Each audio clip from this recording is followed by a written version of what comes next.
ఏం నడుస్తుంది మరి? ఏం నడుస్తుంది? నడుస్తూనే ఉంది. ఇక తెలంగాణ వచ్చిన కాంచి 10 సంవత్సరాలు కేసీఆర్ రావాలి నమ్మినాం. 10 సంవత్సరాలు ఉన్నాం. ఎలా ఉన్నాం? 10 సంవత్సరాలు టీఆర్ఎస్ లో 10 సంవత్సరాలు ఉండి ఏం లేదు. ఏడే ఉన్న పేద ఆనే ఉంచుండు, ఇచ్చేవానికి ఇచ్చిండు. 10 సంవత్సరాలు ఉన్నాం.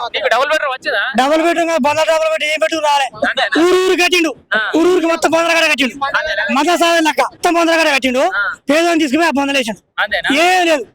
రేవంత్ రెడ్డి వచ్చిన కాంచి ఇండ్లు అయితే వచ్చినాయి. మాకు సన్నబియ్యం ఒకటి ఇచ్చినాయి.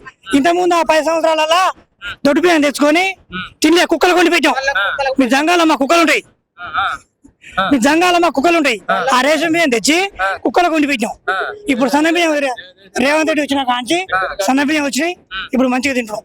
మాకు 30 కిలో కాడు మాకు బియ్యం సన్న బియ్యం వస్తున్నాయి. ఇప్పుడు అదైనా 10 సంవత్సరాలు సన్న బియ్యం ఇచ్చుగా మంచిగా అనుకుంటాం. ఆ సన్న బియ్యం ఆ దొడ్డు బియ్యం చేసుకొని కుక్కలు పోస్తున్నాం. ఊళ్ళో 15 పోస్తారు, ఊర 15 పోస్తారు.